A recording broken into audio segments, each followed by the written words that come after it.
Sometimes you need to take a break from the mega blockbusters and go back to telling a smaller, more personal story. And that's what Ben Affleck did. The Way Back is about Jack Cunningham, a former rising basketball star who fell along the way to glory. When he's given the chance to coach his old high school's basketball team, he finds new meaning in life, but still wrestles with personal demons.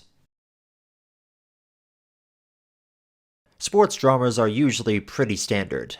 They introduce the troubled protagonist, they find redemption in the sport, and they're able to pull through. At first glance, that's what this movie seems to be about, until you get into it, and realize it's not quite the same. It does check a lot of the boxes you would find in a typical sports movie. The main character is a former star athlete who's down on his luck. Maybe he has a problem with alcohol, he's encouraged to coach the team he used to play for, he's resilient at first, but then comes around. Where it deviates from the norm is in some of its plot beats and its ending. It doesn't reinvent the wheel on sports dramas, but there's enough choices that make it one of the more standout examples in the genre. And sometimes, sad Ben Affleck is best Affleck.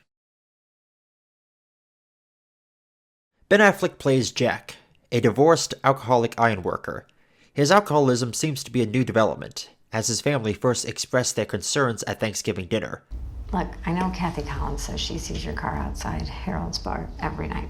Okay. You better get on this fucking case. Okay. She has other things maybe she ought to be worrying about, instead of worrying about how much I drink. I'm just going to say this right now. Ben Affleck carries this movie. Not that he was the only one who gave a good performance, or he was the only good thing about this movie, but it most definitely would have not have worked as well without him. This was a project that he started working on after the disastrous reshoots of Justice League and when he had that relapse. He even stated in interviews that making this movie was his way of confronting his own demons and as a therapeutic way back to normality. I do applaud him for making a movie like this. I know that at the time he was making it, he was in a low place, and the subject matter certainly couldn't have been easy for him to tackle. I mean, Ben Affleck is always a pleasure to see on screen. What we get is a stoic yet emotionally varied performance, where the line between actor and character gets blurry.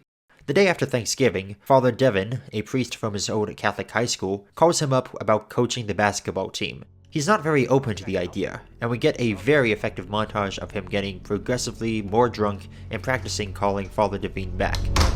Father, Jack, not gonna happen. It's an effective scene. Lots of cutting, minimal music, the camera work gets shakier as Jack drinks more and more.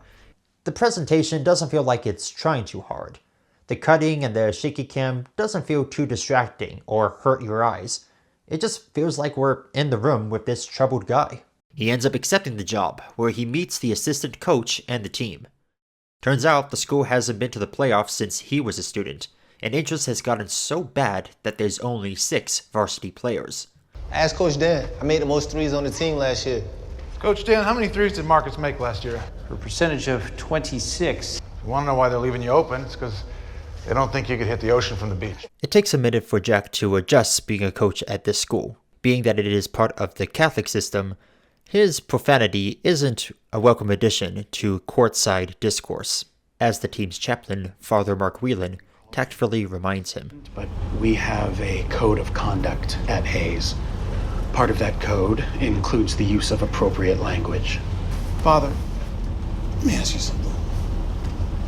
With all the terrible stuff going on in the world, I think who's ever up there really gives a shit when I say to these kids? As Christians, we're called by God to integrate our faith into our daily lives. So yes, Jack, I do think he really gives a shit about the example you set for these young men. Don't underestimate the impact you can have on them.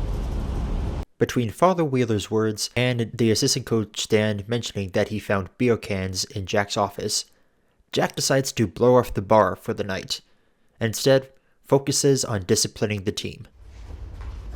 Keep your clothes on, Marcus. Come late to the game, you don't play. We'll talk about it at practice tomorrow. What are you talking about? I'm like 4 minutes late. You know what? Forget about tomorrow. Go home. You're off the team. It does have some of the cliched archetypes and tropes that come with sports movies, like the cocky lead player, the quiet yet talented player, and the player who's a player with the ladies. They don't go overboard with it. I mean, the tropes are there, but they don't weigh down the plot. The cocky player gets a second chance, and it doesn't become a drawn-out conflict. I'm here because I want to play ball. I miss it. I don't fucking like nothing else, coach. Don't swear. It's a code of conduct policy at the school. You know that? My bad. Be at practice tomorrow at 4. You serious? Don't be late. I'm sorry. Heck no, I'm not gonna be late. He learns his lesson, and then they move on. The quiet player has an unsupportive dad, but it's not like he comes from a broken home. His father is just preoccupied looking after his other 2 sons. The ladies' man is the butt of a couple jokes, and then has to do as many suicide drills as the 3 girls he got with tell him to. Hey, yo, coach! How many more I got? Oh, Kenny, it's not up to me. Keep it moving. Hey, yo, how y'all gonna do this? I love each and every one of you girls. Bye, Kenny. Haley, you know I got... Then that storyline is wrapped up. Even moments that are meant to pump up the drama don't dial things up too much. It's never melodramatic. There's no yelling or screaming matches, no speeches about his alcoholism, just an acknowledgement and a dismissal. I like how it shows hints and does bits and pieces of his personal life, but it doesn't spell everything out for you. The same could also be said for when they dive into the death of his son. They mention the disease and the treatment, but they don't go into detail, just enough to know that Jack and his wife are still feeling the loss of their child. That being said, you can tell that the passing of the child was more of an afterthought in the writer's mind. It serves more as an explanation as to why Jack starts drinking again when his nephew is re-diagnosed with cancer. There were some weird choices in cinematography. It was always panning, or dulling in or out, or it was a handheld shot. There's never really a moment in the movie where the camera just sits still. It adds a nice bit of visual flair to the movie, and it never distracts from what's happening on screen, but once you notice it, you can't unnotice it. Almost feels like they forgot to budget for a tripod. Fun fact, 1/3 of this movie was shot in Ontario, California. Overall though, the movie does treat its audience with a bit of intelligence. It doesn't try to offload a cheap comeback movie, it keeps it pretty grounded and deals with things logically. There's a grittiness to it, even if there's nothing overly dark about it. You feel right amongst them during the games, the intensity of each play, everything is a tight balancing act. It does follow a bit of a familiar pattern. They lose the first game with a new coach, they lose again even after some changes, then they do a winning spree, they lose big time, and then they come back. They also have the 3 scenes of a divorce subplot. The first meeting each other after an unknown period of time, a moment that splits them apart even further, and the redemption moment where the alcoholic admits his mistakes, hinting at them possibly getting back together. What surprised me the most though was the ending. You think Jack is going to get some big personal comeback moment, show up, and lead the team to victory, but no, it doesn't even show whether the team makes it to the finals or not. The movie ends with the team going to their first playoff game. Jack plays basketball outside the rehab center while commentary of the game plays faintly in a voiceover. Any other sports movie would have done the type of ending I just described. Heck, his big fall from grace moment, which would have served as the turning point for the 3rd act, happens about 15 to 12 minutes before the movie's over. A firm reminder that this isn't necessarily a sports movie, but a drama about one man trying to find his way back to a more meaningful life. We won't see how successful he is, or what his journey will be like, but we trust that he's on the road to recovery. The Way Back is an effective drama that doesn't concede too much to the stereotypes and tropes of other movies in the genre. Despite how decently predictable it was, what makes it a cut above the rest is a strong lead performance from Ben Affleck and a resilience towards cliches. It's definitely one of the more standout movies of the genre, at least in recent years, and isn't afraid to get foul-mouthed with it. Yeah, it's one of those movies where it's practically a PG-13, but a bunch of F-bombs is what pushes it over to an R.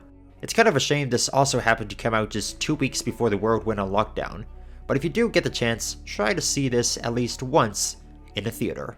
Alright, that's my review of The Way Back. Have you seen it? What did you think about it? Or what's your favorite sports drama? Leave your thoughts in the comments down below, and as always, this is the Canadian Movie Buff saying I hope you had a fantastic weekend at the movies, and now I'm going to go review another superhero movie that nobody really asked for. Memories are